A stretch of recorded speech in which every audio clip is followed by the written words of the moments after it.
तो दोस्तों शुरू करते हैं आज की इंफ्रा न्यूज। पहली खबर जो आ रही है वो है हमारे ग्रेट निकोबार आइलैंड प्रोजेक्ट से रिलेटेड, जब पर इंडिया ने फॉर्मली प्रोसेस शुरू कर दी है for the construction of second airfield at this location. तो ये देश की सदर्न मोस्ट टेरिटरी के पास में आता है, जो कि स्ट्रेट ऑफ मलाक्का के क्रूशियल चैनल के एकदम ही पास में है। और ग्रेट निकोबार आइलैंड को आप जानते हो एक बहुत बड़ी ट्रांसशिपमेंट हब, एक बहुत ज्यादा बड़ी सिटी की तरह डेवलप किया जाने वाला है। और कई लोग जो है इससे खुश नहीं है, स्पेशली चाइना से जिनको पैसा आता है वो लोग बिल्कुल भी खुश नहीं है। लेकिन डेवलपमेंट यहाँ पे करने के पहले जरूरी है कि एक अच्छी एयर कनेक्टिविटी मौजूद हो। करेंटली पूरा का पूरा जो अंडमान निकोबार आइलैंड का एरिया है, यहाँ पे एक ही मेजर एयरपोर्ट है जो कि हमारा वीर सावरकर इंटरनेशनल एयरपोर्ट पोर्ट ब्लेयर में। लेकिन ऑब्वियसली ये काफी दूर है ग्रेट निकोबार आइलैंड से, और यहाँ पे पीपल का ट्रांसपोर्ट होगा, मशीनरी जो है वो पहुंचाई जाएगी। तो ऑब्वियसली जो है यहाँ पे फास्ट कनेक्टिविटी की जरूरत पड़ेगी, जो एयरप्लेन्स के जरिए ही यहाँ पर किया जा सकता है। हालांकि मटीरियल वगैरह जो है वो शिप्स के जरिए पहुंच सकता है, लेकिन उसको कई दिनों हफ्तों का समय लगता है। तो अभी एयरफील्ड पे काम शुरू किया जाएगा। अराउंड स्ट्रेट ऑफ मलाक्का से 150 किलोमीटर ये दूर है,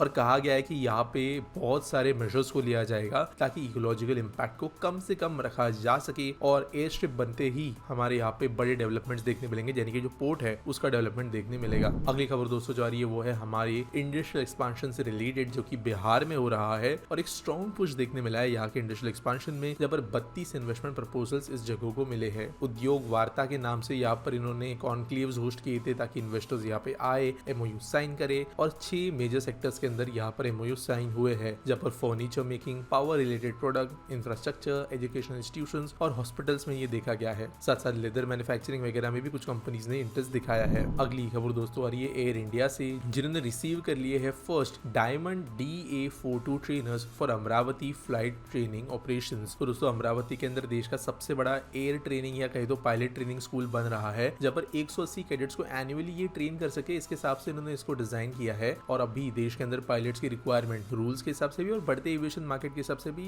बहुत ज्यादा होने ही वाली है। करेंटली एविएशन स्कूल्स कम होने की वजह से कई बार फॉरेन में जाकर पायलट बनकर आना जो है ज्यादा सस्ता हो जाता है भारत में। तो इसके हिसाब से ज्यादा स्कूल की जरूरत है, सप्लाई की जरूरत है, डिमांड बहुत ज्यादा है। तो अमरावती में एयर इंडिया खुद की स्कूल खोलने वाली थी। इसके बारे में अराउंड 4 से 5 महीने पहले हमने अनाउंसमेंट देखी थी। पहले एयरक्राफ्ट इंडिया मिल भी गया है। वैसे यहाँ पे 34 ऐसे एयरक्राफ्ट आएंगे दिसंबर 2026 तक, जिसके बाद में यहाँ पे आपको एक अच्छे लेवल का फ्लाइंग स्कूल नजर आएगा। 500 करोड़ रुपए इसके लिए इन्वेस्ट कर रहे हैं। अगली खबर दोस्तों जो आ रही है वो है मध्य प्रदेश के कैपिटल भोपाल को कनेक्ट होने वाले एक नए 4 लेन ग्रीनफील्ड हाईवे से रिलेटेड, जो कि स्मूथ कनेक्टिविटी पहुंचाएगा भोपाल की मंदसौर डिस्ट्रिक्ट के पास, जो कि एक रिमोट वेस्टर्न रीजन का डिस्ट्रिक्ट है मध्य प्रदेश का। Madhya Pradesh road development corporation ने प्रोसेस शुरू कर दिया है कंस्ट्रक्शन का, और ये रोड जो है 258 किलोमीटर लंबा होने वाला है। जो एग्जिस्टिंग रूट्स है उसके बजाय ये जो नया रूट है ये 100 to 150 किलोमीटर ऑफ डिस्टेंस को कम करेगा, और जमीन से इसे अराउंड 8 to 10 फीट के हाइट के एम्बैंकमेंट पे या हाइट पे बनाया जा रहा है, ताकि व्हीकल्स यूनिफॉर्म स्पीड मेंटेन कर पाए और बीच में अचानक से घुसने वाली जो वार्ता होती है वो न हो। आज के एसपीटी सवाल के बारे में बात करें तो कल्पेश महात्रे पूछते हैं, क्या ये सच है कि CSMT से पनवेल तक मैग्नेटिक लेविटेशन ट्रेन रूट बनाने का प्लान था via aligned with Atal Setu?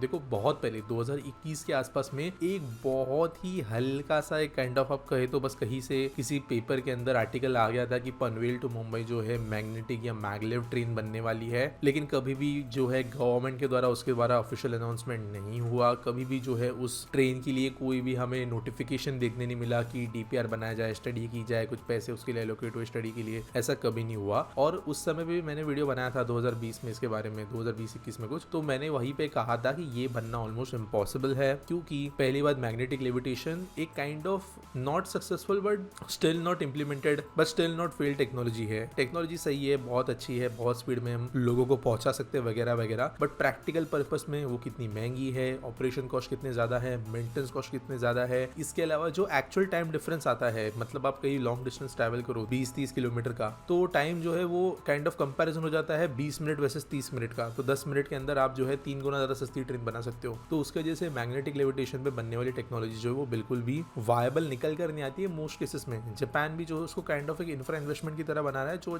2030-35 के बाद में कहीं ना कहीं उसकी लाइंस खुलेगी। हालांकि ये बात सच है कि पनवेल से लेके मुंबई तक via Atal Setu, train, metros, इन सब के प्लान्स रखे गए हैं। इन प्लान्स को बाद में जो है काफी बार रिवाइव करने की कोशिश की गई है। वहां पे मिस्टेक्स गवर्नमेंट से हुए कि उसको बनाया नहीं गया सही समय पर, कई पॉलिटिकल, ब्यूरोक्रेटिक और फाइनेंशियल रीजंस उसके पीछे है। But end of the day जो है प्लान्स थे, कभी मैग्नेटिक लेविटेशन के ऑफिशियली तो नहीं देखने मिले, जबकि न्यूज आर्टिकल जरूर जरूर आए थे और फ्यूचर में भी बनना ये ऑलमोस्ट इम्पॉसिबल है। उम्मीद करता हूँ आपको सवाल का जवाब मिल गया होगा। आपके पास कोई सवाल है तो आप कमेंट सेक्शन में पूछ सकते हो। कोई न्यूज सबमिट करनी है तो उसके लिए आपको डिस्क्रिप्शन में लिंक मिल जाएगी। मिलेंगे अगले वीडियो में।